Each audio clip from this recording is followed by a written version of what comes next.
अस्सलाम वालेकुम dear students. Chemistry class 9 chapter number first lecture number 3 में हम आपको खुशमदीद कहते हैं। डियर स्टूडेंट्स, इससे पहले हम क्लास 9 केमिस्ट्री और इसके चैप्टर नंबर फर्स्ट अवर इसमें हमने 2 लेक्चर डिलीवर किए थे। पहले लेक्चर नंबर फर्स्ट में हमने इंट्रोडक्शन ऑफ केमिस्ट्री यानी डिफिनीशन ऑफ केमिस्ट्री को पढ़ा था। लेक्चर नंबर 2 में हमने ब्रांचेज ऑफ केमिस्ट्री को डिटेल के साथ पढ़ा था। आज हमारा तीसरा लेक्चर है और आज हम पढ़ेंगे सम बेसिक डिफिनीशंस। वो डिफिनीशन जो केमिस्ट्री की बुनियाद होती है, केमिस्ट्री समझने के लिए बुनियादी डिफिनीशन जो आपके बुक में दिए गए हैं, आज हम वो पढ़ाएंगे। तो डियर स्टूडेंट्स, हम अपने लेक्चर का बाकायदा आगाज़ करने जा रहे हैं, तो आपने ध्यान के साथ बोर्ड को भी देखना होगा और हमें भी सुनना होगा। डियर स्टूडेंट्स, आपके बुक में सबसे पहले जो डिफिनीशन दिया गया है वो मैटर का दिया गया है। लेक्चर नंबर फर्स्ट में भी मैंने आपको बताया था कि मैटर क्या होता है। डियर स्टूडेंट्स, मैटर होने के लिए एक चीज़ को 2 कंडीशन सेटिस्फाई करने हैं, जो मैंने आपको पहले भी बताया था। पहला कंडीशन जो है हैव मास, इसका मास होना चाहिए। एक चीज़ को अगर मैटर होना है तो इसका मास होना चाहिए। और दूसरा कंडीशन जो इसने सेटिस्फाई करना है वो ये है कि इसने जगह घेर लेना है। It must occupy space. एक चीज़ जब मास रखता है और जगह घेर लेता है तो हम इसे मैटर कहते हैं। डियर स्टूडेंट्स, मैटर के बहुत सारे एग्जाम्पल हैं। ये मार्कर है, इसका मास है और ये जगह भी घेर लेता है, तो ये हमारे साथ क्या है? ये मैटर है। लेकिन मैटर को फिर हम 2 कैटेगरीज में डिवाइड करते हैं on the basis of composition and properties. Matter को हम 2 कैटेगरीज में डिवाइड करते हैं, नंबर 1 सब्सटेंस और नंबर 2 मिक्सचर।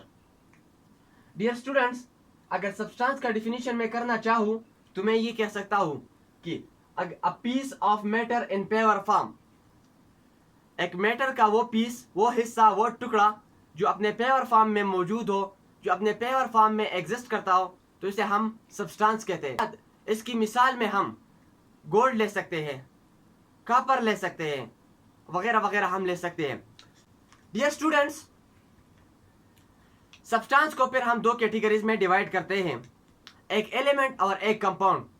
डियर स्टूडेंट्स, सबसे पहले हम जानते हैं एलिमेंट क्या होता है। डिफिनीशन में यहां पर लिख चुका हूं, पेपर फॉर्म ऑफ सब्सटेंस। एक सब्सटेंस का paper form whose all atom have same number of proton, जिसके सारे एटम्स के नंबर ऑफ प्रोटॉन सेम हो, and can't be split up into simpler substance, और ये मजीद सिंपलेस्ट सब्सटेंस में डिवाइड नहीं होगा। डियर स्टूडेंट्स, एलिमेंट का डिफिनीशन हमने कुछ यूं किया कि पेपर फॉर्म ऑफ सब्सटेंस होगा, सारे एटम्स में नंबर ऑफ प्रोटॉन सेम होंगे, और ये सिंपलर सब्सटेंस को स्प्लिट नहीं होगा, तकसीम नहीं होगा। डियर स्टूडेंट्स, हमने यहाँ पे सेम नंबर ऑफ प्रोटॉन की बात क्यों की? हम जानते हैं कि इलेक्ट्रॉन की नंबर तो सेम एटम में चेंजेस आ सकते हैं, क्योंकि आयन को ये कन्वर्ट हो सकता है। जब इलेक्ट्रॉन गेन करता है या लॉस करता है तो फिर इसमें इलेक्ट्रॉन की नंबर सेम नहीं रहती। और इस तरह न्यूट्रॉन, अगर हम आइसोटोप्स की बात करें तो आइसोटोप्स जो होते हैं इसमें न्यूट्रॉन का जो नंबर है वो चेंज होता है, प्रोटॉन सेम होता है। तो इसलिए डिफिनीशन में मैंने यहाँ पे प्रोटॉन का नंबर लिखा है। स्टूडेंट्स, ये रहा एलिमेंट का डिफिनीशन। अगर एलिमेंट का एग्जांपल हम देखना चाहें तो हमारे साथ मैंने यहाँ पे गोल्ड लिखा है, कॉपर लिखा है, सोडियम है, मैग्नीशियम है, मैंगनीज है। 118 एलिमेंट्स अभी तक डिस्कवर हो चुके हैं आपके बुक के मुताबिक, जिसमें 92 यानी 92 एलिमेंट्स जो है ये नेचुरल है, ये कुदरत में नेचुरली पाए जाते हैं। और बाकी जो रहते हैं यानी 26 ये जो है ये इंसान के बनाए गए हैं, यानी इसे हम आर्टिफिशियल या मैन मेड कह सकते हैं। स्टूडेंट्स, अब बात आती है कि हम एलिमेंट्स को किस तरह रिप्रेजेंट करेंगे। अगर मैं आपको बताना चाहूँ कि एक एलिमेंट है और इसका नाम थोड़ा सा लेंथी है, मेरे साथ स्पेस की कमी है, जगह की कमी है, तो मैं आपको सिंपलेस्ट यानी आसान तरीके से एलिमेंट को कैसे बयान कर सकता हूँ। तो स्टूडेंट्स, आसान तरीके यानी आसान भाषा में, आसान अल्फाज में और कम जगह में हमें आपको एलिमेंट सिंबल के जरिए रिप्रेजेंट कर सकता हूँ। स्टूडेंट सिंबल क्या होता है? सिंबल की डिफिनीशन भी यहाँ पे मैंने लिखा है। सिंबल की डिफिनीशन मैंने लिखी है, shortest name of an element. एक एलिमेंट का शॉर्टेस्ट नेम इसका सिंबल कहलाता है। और ये जो सिंबल का जो सिस्टम है ये किसने बनाया था? बेrzelius ने बनाया था 1916 में, यानी 1916 में बेrzelius ने सिंबल का जो सिस्टम था ये बनाया था। स्टूडेंट्स, जब कोई सिस्टम, जब कोई निज़ाम बनता है तो इसके लिए कुछ रूल्स होने चाहिए। अगर मैं एलिमेंट को सिंबल के जरिए रिप्रेजेंट कर रहा हूँ तो इसके लिए तो कुछ रूल्स होने चाहिए। तो रूल्स बेrzelius ने बयान किए हैं। डियर स्टूडेंट्स, रूल्स मैं यहाँ पे लिख चुका हूँ। रूल नंबर फर्स्ट मैंने लिखा है, single letter symbol will be written capital. अगर कोई एलिमेंट का सिंबल जो है ये सिंगल लेटर है तो ये हमारे साथ हमेशा कैपिटल रहेगा। मिसाल मैंने यहाँ पे लिखी है हाइड्रोजन। हाइड्रोजन को हम H से रिप्रेजेंट करते हैं, तो हाइड्रोजन को H से रिप्रेजेंट कर रहे हैं और ये एक ही लेटर है तो हम ये कैपिटल लिखेंगे। इस तरह नाइट्रोजन है, ऑक्सीजन है, सल्फर है, पोटाशियम है, वगैरह वगैरह। डियर स्टूडेंट्स, रूल नंबर 2 कुछ इस तरह है कि in case of two letters first will be capital, second will be small. अगर किसी एलिमेंट का सिंबल दो लेटर पर मुश्तमिल हो तो इसका पहला लेटर कैपिटल और दूसरा स्मॉल आएगा। मिसाल के तौर पर सोडियम का जो सिंबल है वो Na है, ये दो लेटर पर मुश्तमिल है, पहला N कैपिटल A स्मॉल आएगा। इस तरह मैग्नीशियम है, मैंगनीज है, कैल्शियम है, वगैरह वगैरह। स्टूडेंट्स, एलिमेंट की बात तो खत्म हुई यहाँ पे, लेकिन अब हम आते हैं सब्सटेंस की दूसरी कैटेगरी यानी कंपाउंड की तरफ। कंपाउंड क्या होता है? डिफिनीशन मैंने यहाँ पे लिखा है, pure form of substance consist of two और more different type of elements chemically combined by fixed ratio of mass. सबसे पहले ये पेवर फॉर्म ऑफ सब्सटेंस होगा, केमिकल कॉम्बिनेशन ऑफ टू और मोर डिफरेंट एलिमेंट्स होगा, और इसका फिक्स रेशो ऑफ मास होगा। मास का जो रेशो है ये हमेशा फिक्स रहेगा, तो हम इसे फिर कंपाउंड कहते हैं। इसकी मिसाल अगर हम ले लें तो वाटर, हम इसकी मिसाल ले सकते हैं H2O। H2O की बात हम करें तो ये पेवर फॉर्म ऑफ सब्सटेंस तो है, इसके साथ साथ two different type of element यानी हाइड्रोजन और ऑक्सीजन है, और इसका केमिकली ये कंबाइन है, और इसके साथ साथ इसका मास का जो रेशो है वो फिक्स है, यानी 2:1 ये फिक्स है। अगर हम रेशो को चेंज करेंगे तो ये फिर वाटर नहीं रहता। मैंने आपको पहले भी बताया था 2:1 वाटर का बन जाता है, अगर हम इसको 2:2 करते हैं तो ये फिर हाइड्रोजन परऑक्साइड बन जाता है, वाटर फिर नहीं रहता। इस तरह मैंने यहाँ पे H2O2 लिखा है, इसका 2:1, इसका 2:2, ये वाटर है और ये वाटर नहीं, ये हाइड्रोजन परऑक्साइड है। स्टूडेंट्स, जिस तरह हमने बात की कि हम एलिमेंट्स को सिंबल से रिप्रेजेंट करते हैं, इसी तरह हम कंपाउंड को फार्मूला से रिप्रेजेंट करते हैं। अगर फार्मूला की डिफिनीशन की हम बात करें तो फार्मूला की डिफिनीशन हम कुछ जो कर सकते हैं, collection of symbols used to represent a compound. Symbol का वो कलेक्शन जिससे हम एक कंपाउंड को रिप्रेजेंट करते हैं, इसे हम फार्मूला कहते हैं। डियर स्टूडेंट्स, फार्मूला का फायदा क्या है? अगर हमें फार्मूला दिया गया है तो हम इससे क्या मालूम कर सकते हैं?